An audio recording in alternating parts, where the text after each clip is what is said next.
Good afternoon, Bloomington! It is an honor to stand here in solidarity among so many people who, like myself, believe that the power belongs to the people and not a king and his cronies. That the power of the people is stronger than the people in power. Today, we as a nation come together, and as Hoosiers, we come together to say that there are no kings in America. We remind ourselves that democracy is not something that is handed down from above, but it is built from the ground up.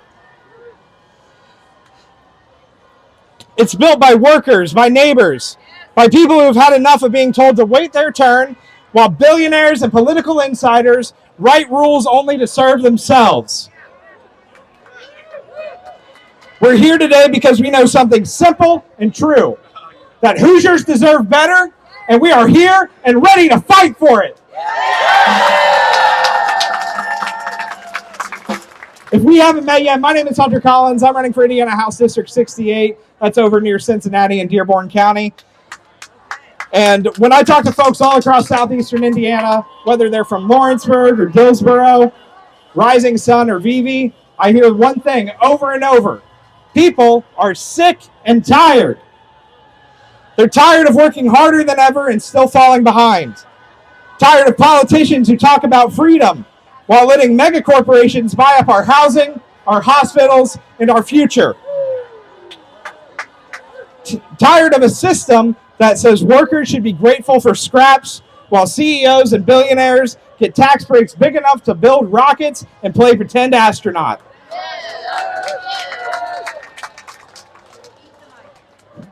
But regardless of what they want us to believe, we are not powerless, and we're showing that here today.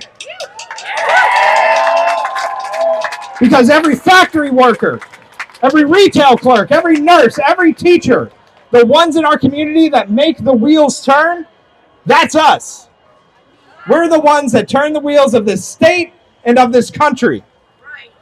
And when we organize together, when we vote together, and when we fight together, we can and we will take our power back.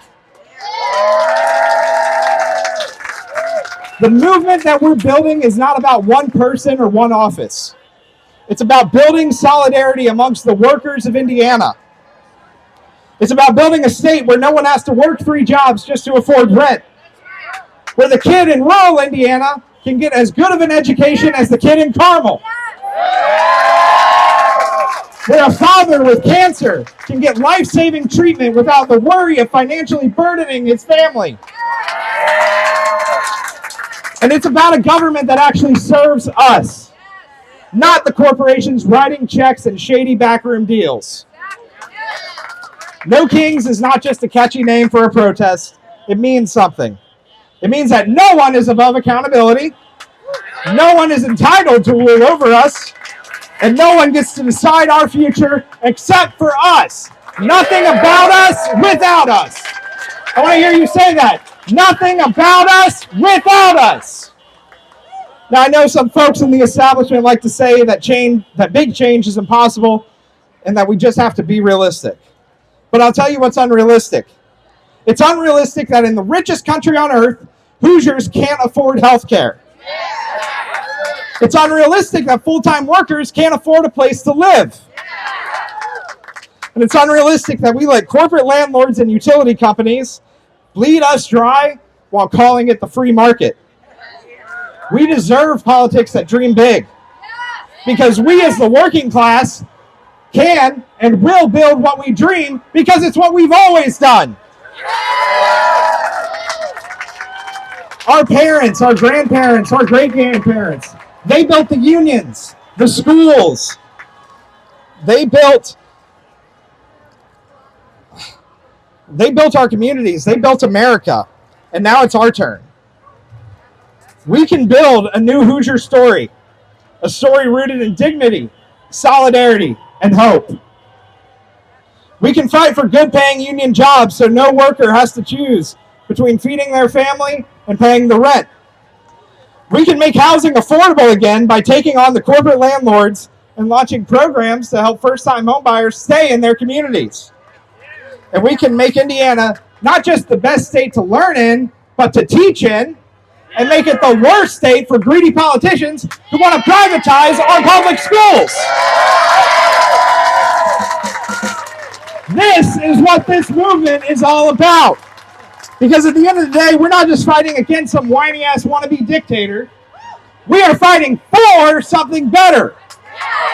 We're fighting for each other, our kids, our neighbors, and for the belief that everyone, no matter their zip code, their income, deserves a fair shot at a good life.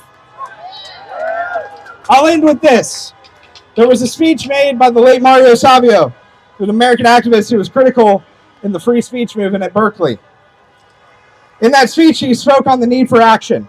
He said, "There is a time when the operation of the machine becomes so odious, makes you so sick at heart, that you can't take part. You can't even passively take part. You've got to put your bodies upon the gears, upon the wheels, upon the levers, upon all the apparatus, and you've got to make it stop. We've got to indicate to the people who run it, to the people who own it, that unless we're free, the machine will be prevented from working at all." So let me ask you something. Are you ready? Yeah! Are you ready to put your all into stopping this machine of hatred and division? To tell the people who run this machine that until we are all free, we will shut it down. Today is not the end of the fight. No, it is just the beginning. Do not lose the fire that you feel today. Keep pushing back. Let them know that we will put a stop to their machine and we will win what we deserve. Together, when we stand shoulder to shoulder, we can build a future where there are no kings, just us. Where we make progress for the people, not the powerful. Thank you all so much.